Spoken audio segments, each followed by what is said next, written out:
Ang Bicol ay tanyag dahil sa bulkang Mayon na mayroong perpektong hugis ng apa. Alam din natin na isa ito sa mga sikat na tourist spot sa ating bansa. Kilala rin ang Region 5 dahil sa kanilang pagkaing karaniwang may sangkap ng gata ng niyog at sili.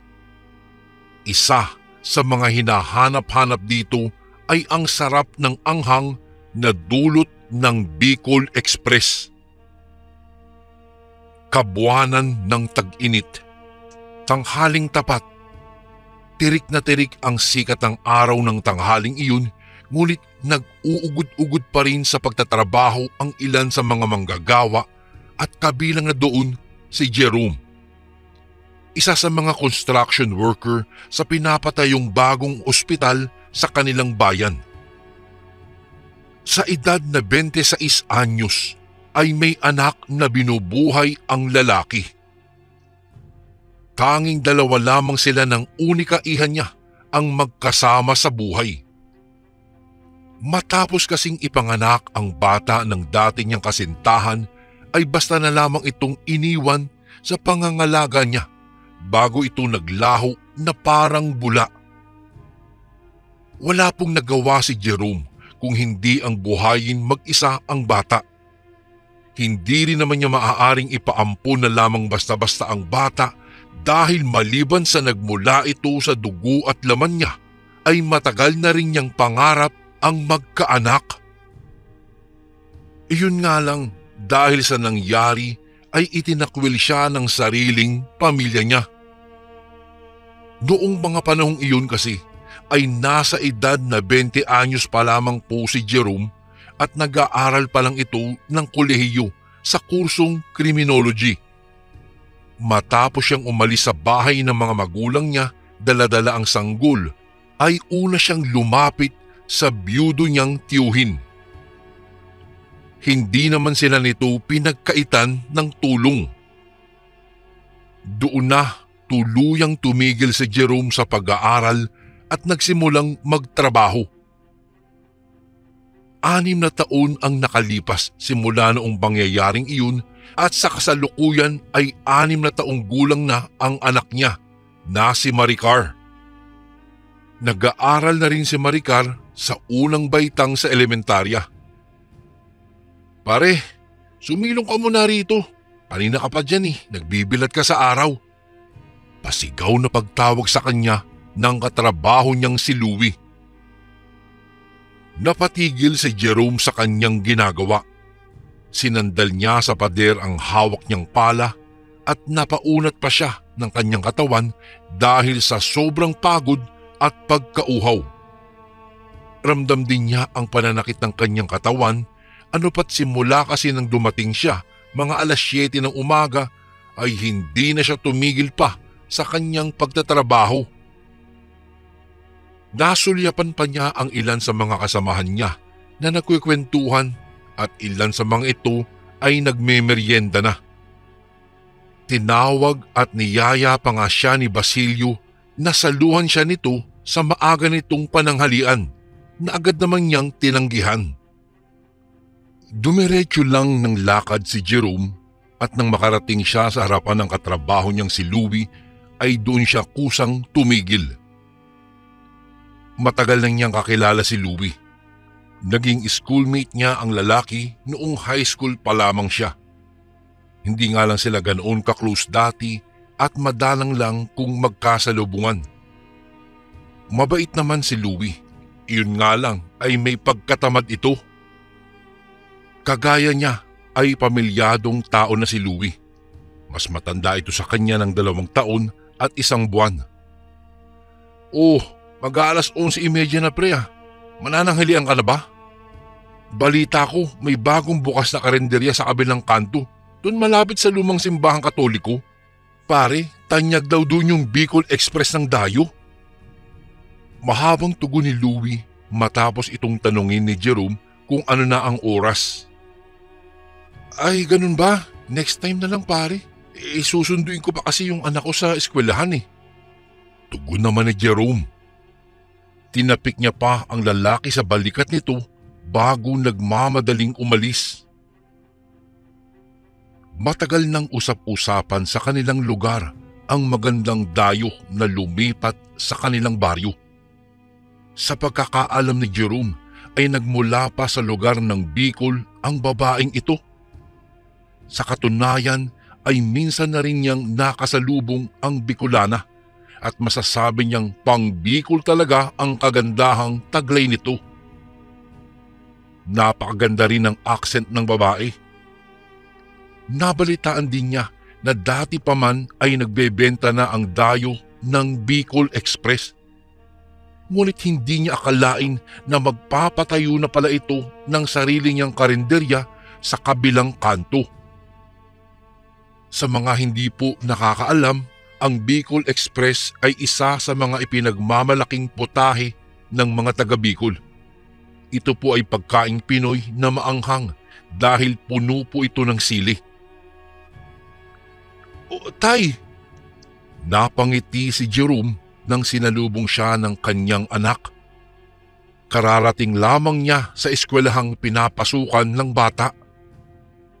Tinanong pa niya ang anak niyang si Maricar kung matagal daw ba itong naghintay sa kanya sa gate at sinagot naman siya ng bata na kalalabas lang din naman niya.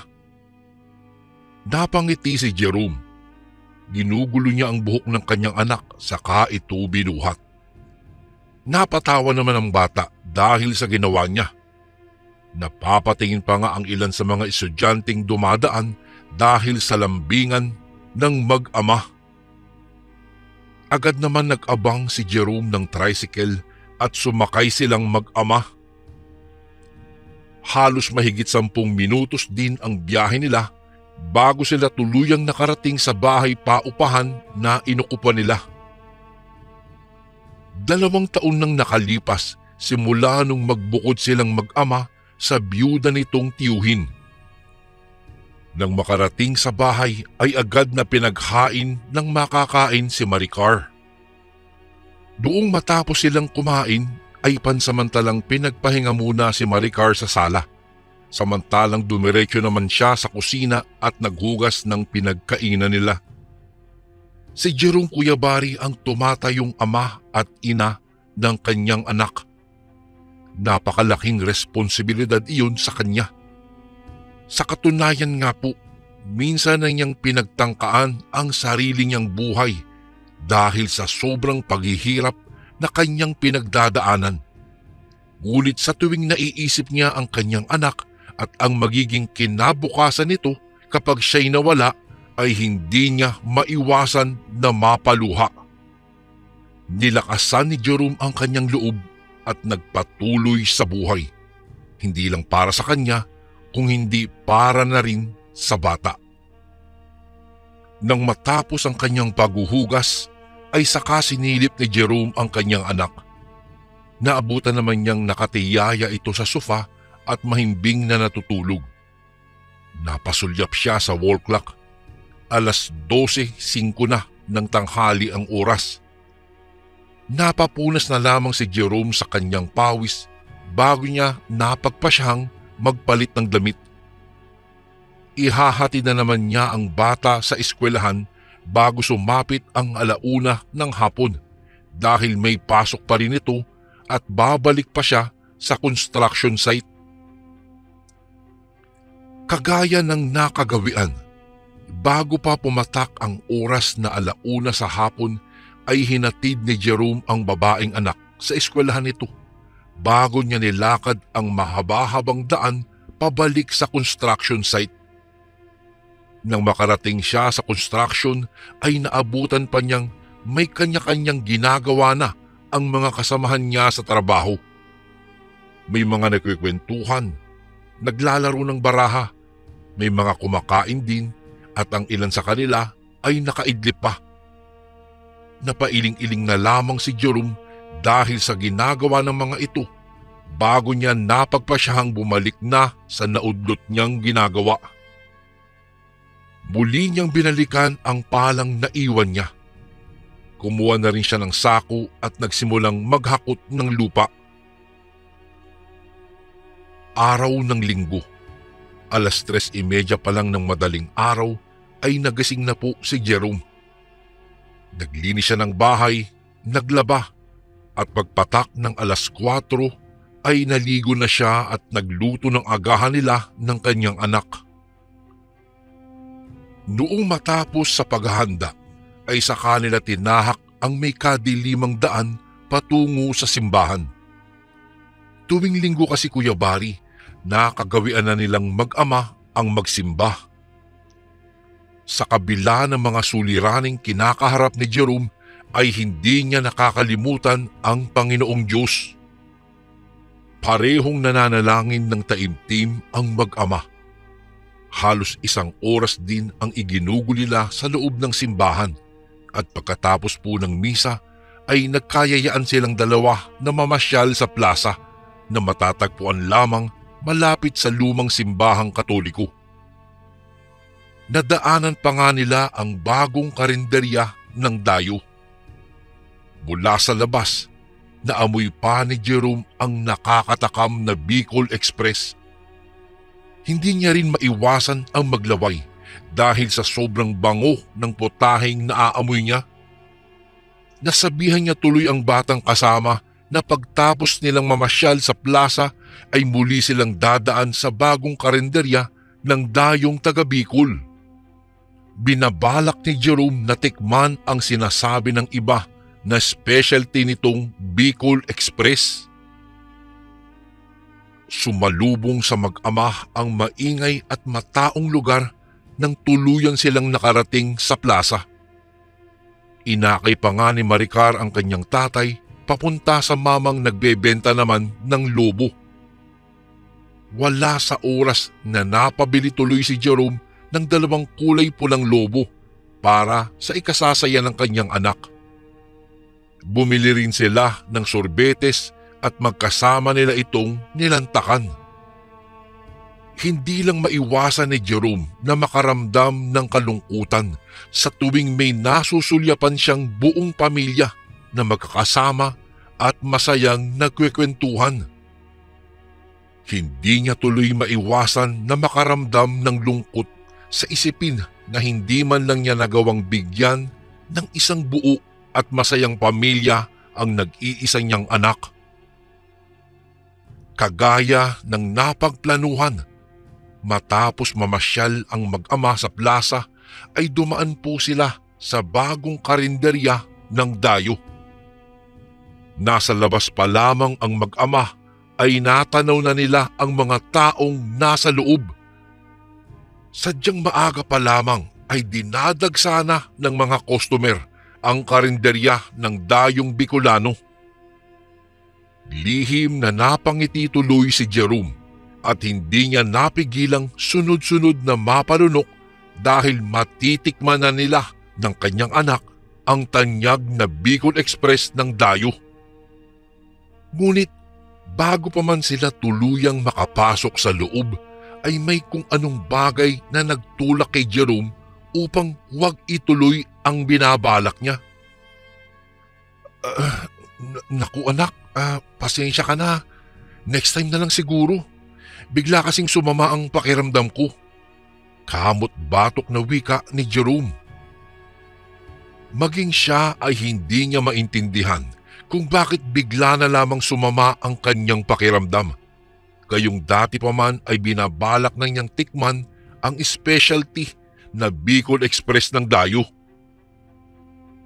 Araw ng Martes nang umusbong ang usap-usapan na may kabataang nawawala sa baryo nila Jerome. Naibalita rin sa mga pahayagan at maging sa radyo ang ilan sa mga natagpuang bangkay sa liblib na bahagi ng baryo nila. Ang mas nakakahilakbot pa, ang mga natagpuang bangkay daw ay wakwak ang mga tiyan at nawawala ang kanilang mga lamang loob. Agad namang gumawa ng aksyon ang mga otoridad dahil sa mga nangyayari. At ang pangyayaring iyon ay nagbigay kilabot at takot sa mga tao, lalong-lalo na sa mga magulang at kabataan. Lumalabas din sa usap-usapan na maaaring aswang daw ang may kagagawan ng mga kababalaghang iyon. Marami ang naniniwala na may kinalaman ang mga aswang sa mga pangyayari, ngunit may iilan din ang hindi naniniwala. Sa kabila ng mga kababalaghang nangyayari, ay patuloy na naging tanyag at patok pa rin sa panlasa ng mga tao ang specialting Bicol Express ng Dayo. Sa katunayan nga po ay mas naging kilala pa ito at umabot pa sa karatig baryo nito. Bali-balita rin na maraming kalalakihan ang nanliligaw sa dayong Bicolana dahil nga sa angking nitong kagandahan. Hindi pa rin natuloy-tuloy ang binabalak ni Jerome at ng kanyang anak na si Maricar na matikman ang Bicol Express ng Dayo. Sa tuwing napapahinto kasi sila sa harapan ng karinderya ng dayong Bicolana, ay saka pa sumasama ang pakiramdam niya, o hindi naman kaya ay ang panahon. Kagaya ng nakagawian, pasado 11:00 na ng tanghali nang sunduin ni Jerome ang unika ihan niya sa eskwelahan. Nagkataon namang kaarawan ng bata, kaya binalak niyang dalhin ito sa tanyag na karinderya ng dayong Bicolana. Mula sa pinagtatrabahuang construction site, nilakad lang ni Jerome ang mahaba-haba at masukal na kalsada patungo sa pampublikong eskwelahan ng elementarya kung saan nga nag-aaral ang kanyang anak. Nang makarating siya sa destinasyon, ay eksakto namang kalalabas lamang ni Maricar sa gate. Napatakbo pa nga ang bata at napasigaw ng tatay nang makita siya nito. Napangiti na lamang si Jerome saka sinalubong ang babaeng anak at masayang binati. Noong magkita sila sa harapan ng eskwelahan, ay tinanong ni Jerome ang kanyang anak kung saan ito gustong pumunta o kung may gusto bang kainin nito. Kaya agad namang siyang sinagot ng bata na nais nitong kumain ng pan de crema o cake sa wikang Ingles. Natigilan si Jerome at dahan-dahang ibinaba ang bata. Kinapa niya ang gusgusin niyang pitaka sa kanyang likuran, saka ito kinuha.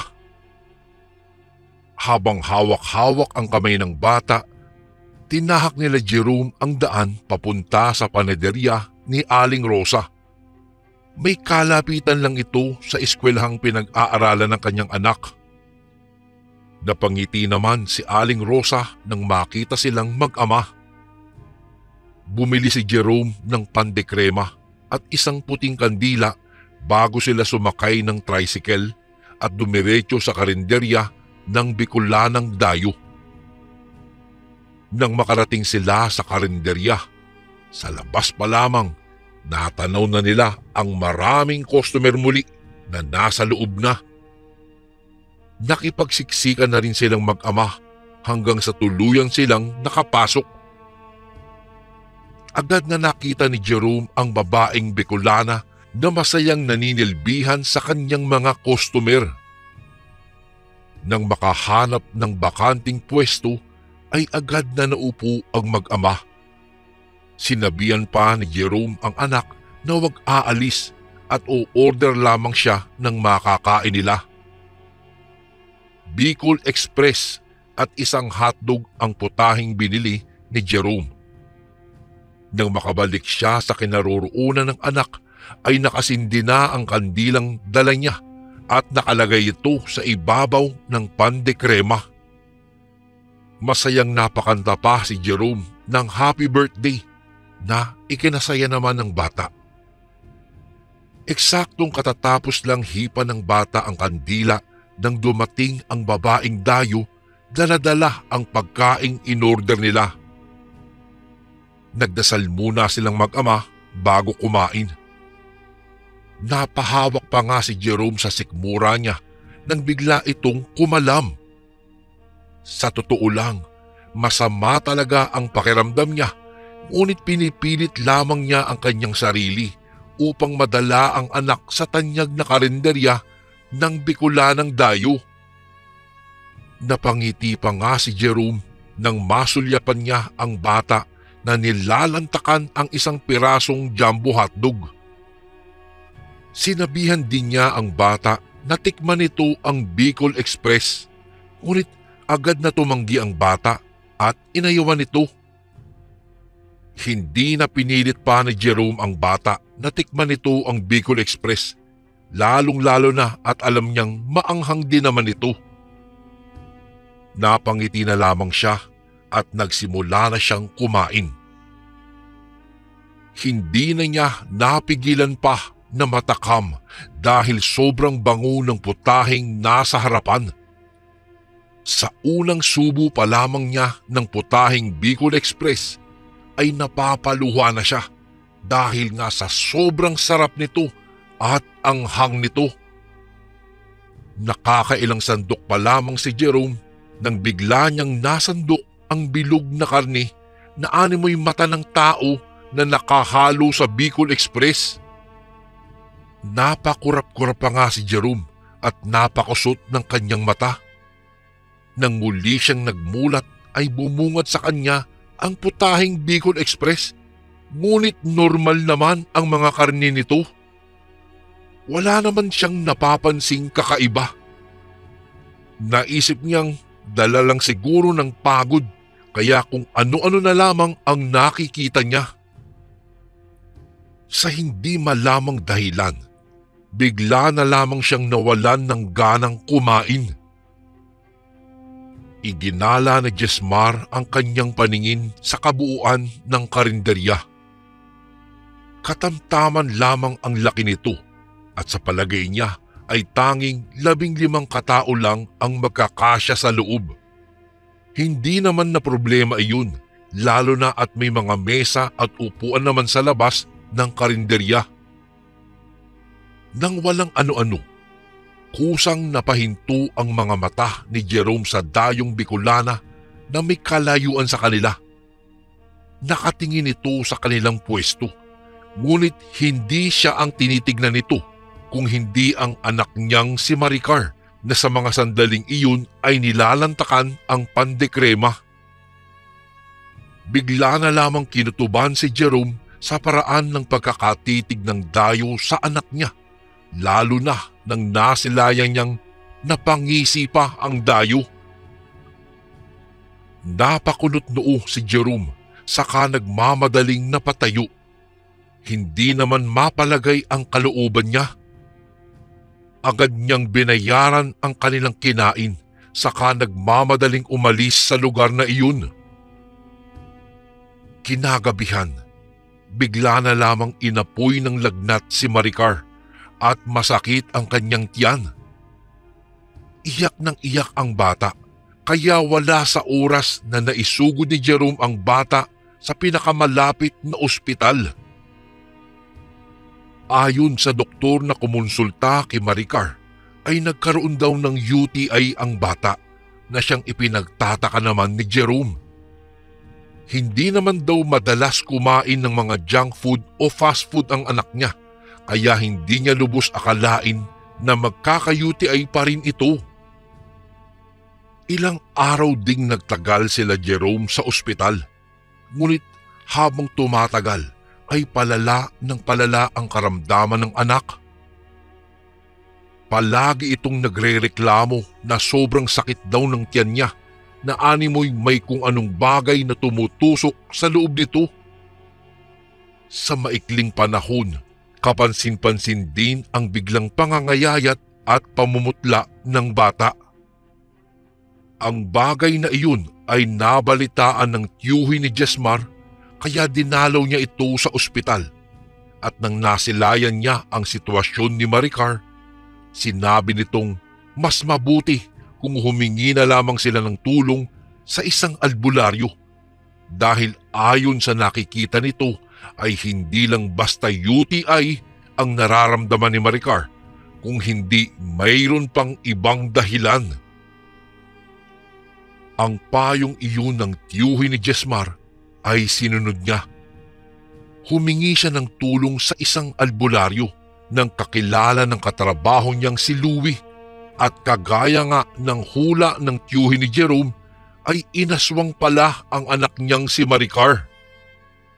Labis na nakaramdam ng galit si Jerome at awa na rin dahil sa hirap na pinagdaanan ng kanyang anak. Mas lalong nagulat at nagalit pa si Jerome nang ibunyag ng albularyo na ang may kagagawan nun ay walang iba kung hindi ang Dayong Bicolana. Sa tulong ng albularyo, nailigtas niya mula sa kapahamakan ang bata. Bago pa ito nagpaalam ay iniwanan pa niya si Jerome ng mga pangontra laban sa mga nilalang na nagtatago sa kadiliman. Sa halip na maghiganti sa babaeng aswang, ay pinagdasal na lamang ni Jerome na sana ay lapitan na ng karma ang babaeng iyon. Nang sumunod na araw, nabalitaan na lamang ni Jerome na nagkakagulo sa bayan. Naging laman din sa usap-usapan ang karenderya ng Dayong Bicolana at maging ang espesyal na Bicol Express nito. Kinalabasan na may nakakita pala sa kanya na pumapasan ng tao at dinadala iyon sa loob ng karinderya niya. Isa sa mga utusan sa karinderya ng Dayong Bicolana ang nagbunyag din na ang mga karneng pinangsasahog ng babae sa Bicol Express ay karni pala ng mga taong naging biktima nito. Marami ang nagulat, natakot at nakaramdam ng galit ng dahil sa pangyayaring iyon.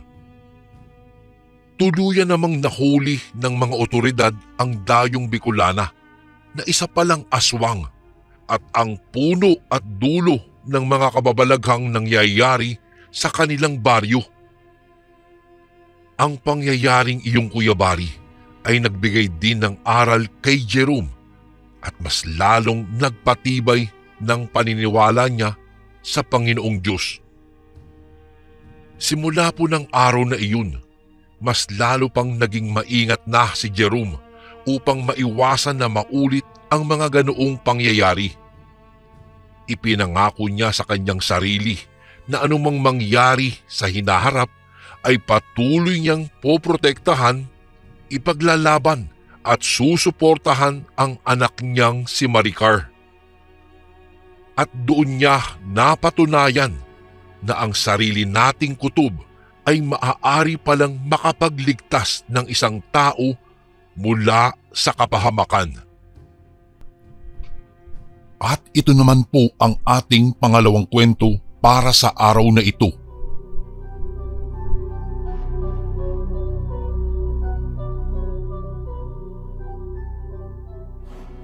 Magandang araw po sa inyo, Kuya Bari.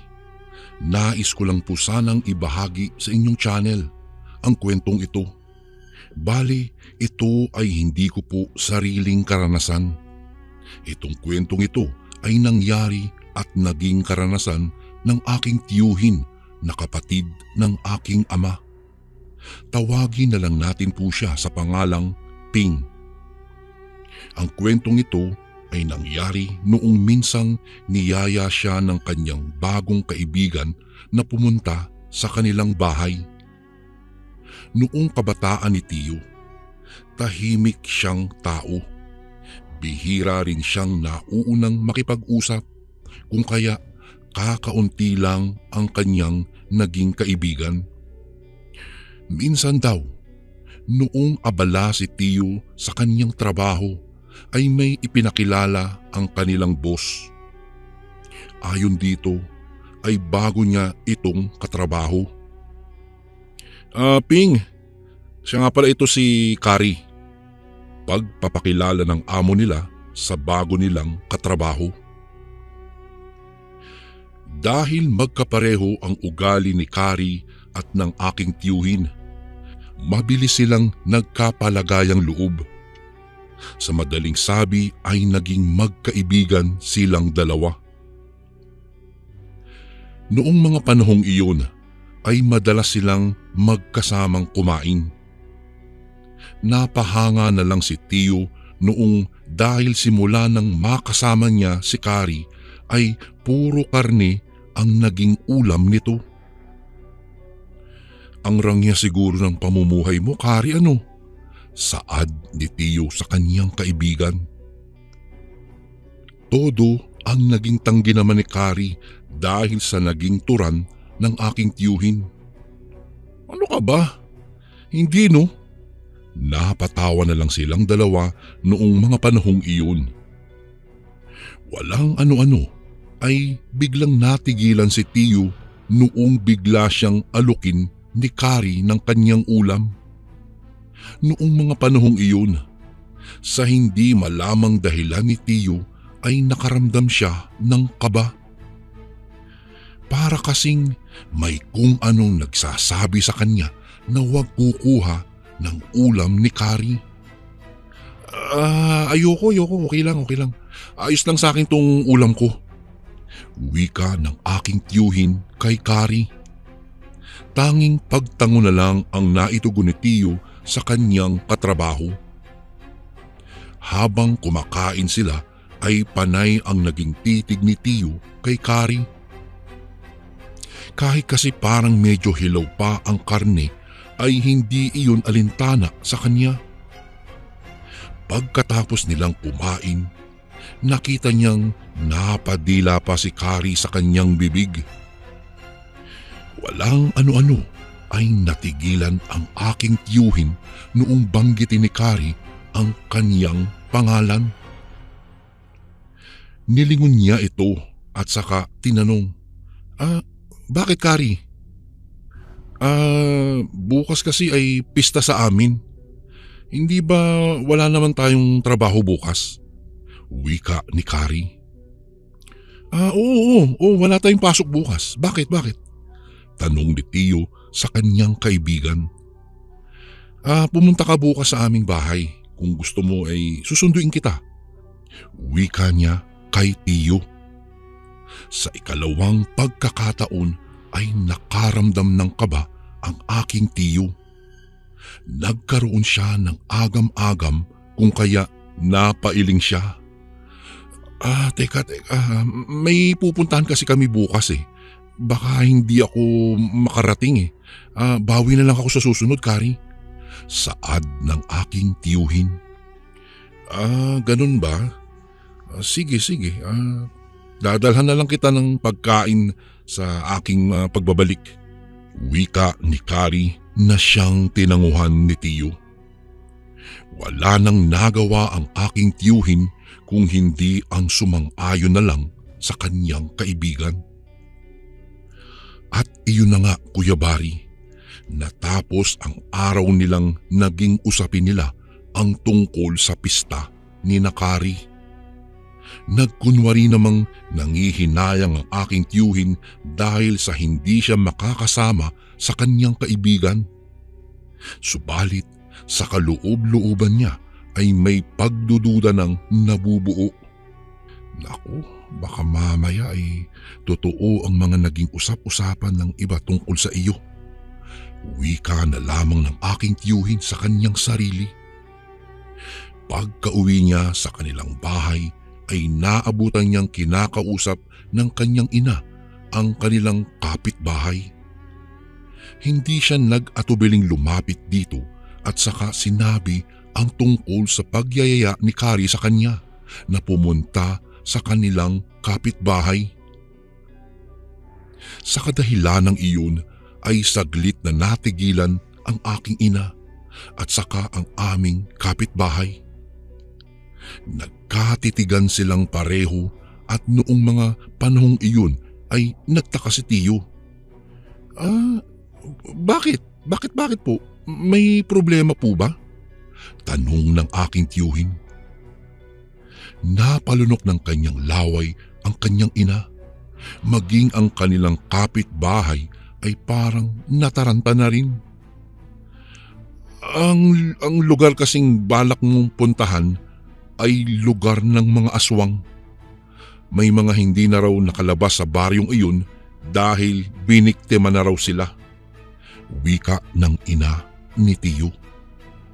Ang sinabing iyon ng kanyang ina ay agad namang sinigundahan ng kanilang kapitbahay.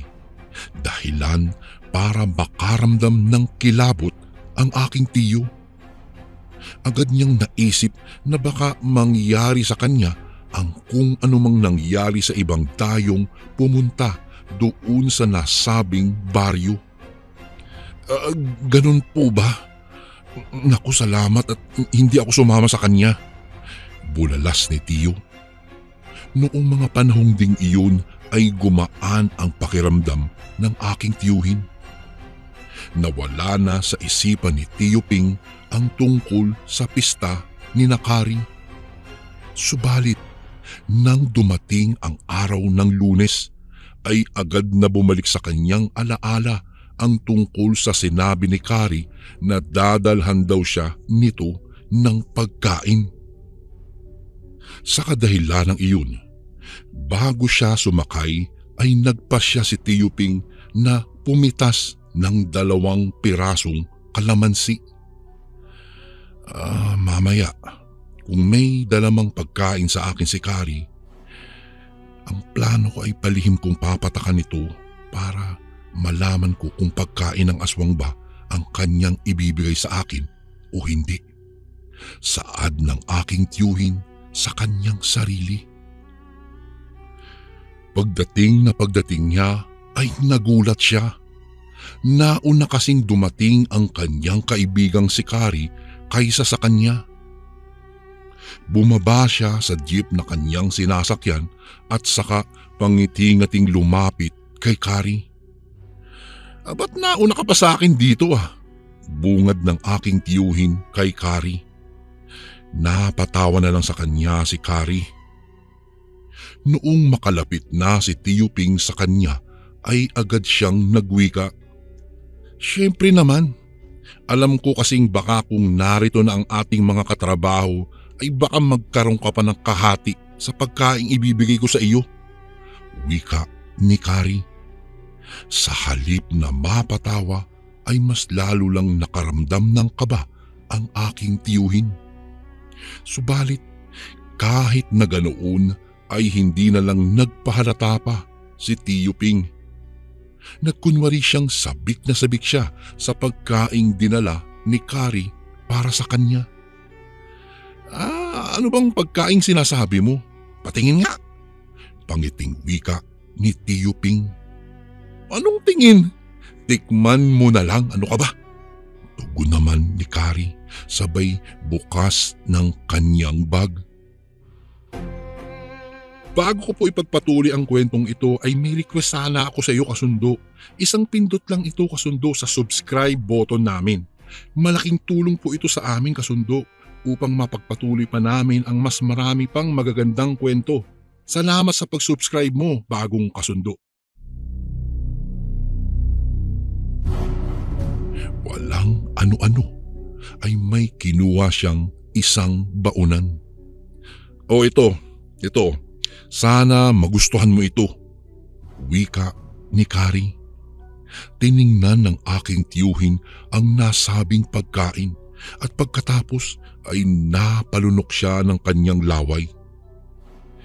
Lalo pa siyang natakam noong buksan iyon ni Kari.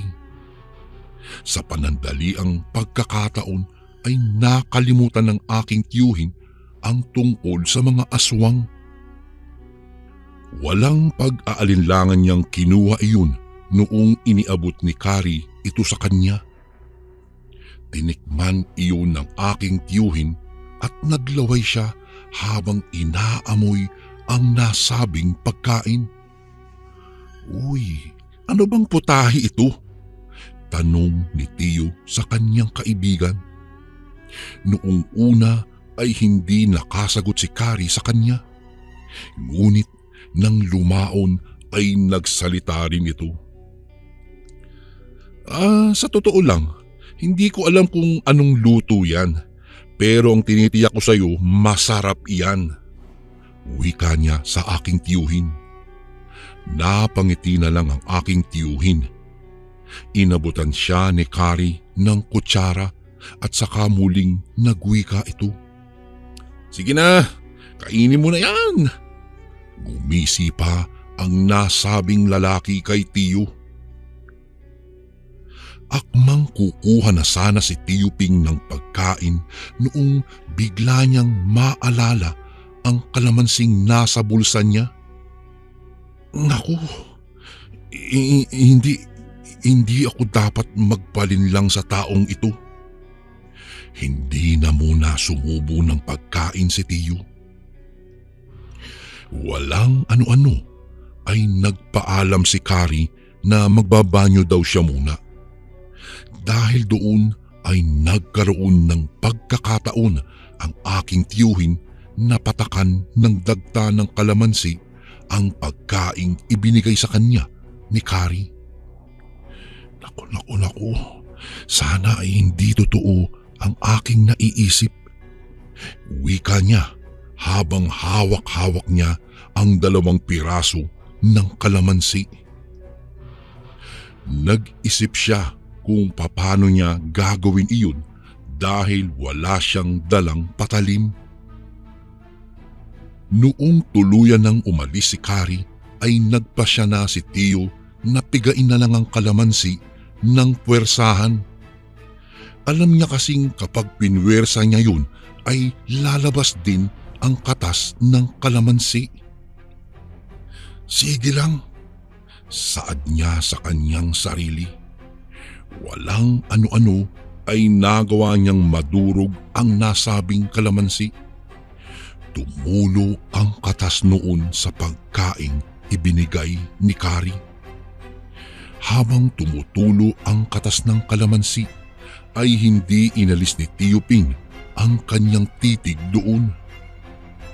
Walang ano-ano ay nagulat siya noong makitang dahan-dahang nagbabago ang anyo ng nasabing pagkain. Ang katakam-takam na karne ay nagbalit ng anyo sa isang kulay itim at napakabahong putahe. Ano bang pagkain ito? Hindi kaya totoo ang aking duda? Tanong niya sa kanyang sarili. Inamoy pa niya ang nasabing pagkain at biglang napaduwal siya dahil sa sobrang pantidiri. Walang iya, tama ngang aswang ka. Marahil ay pati ang iyong pamilya. Wika ni Tiyo sa kanyang sarili.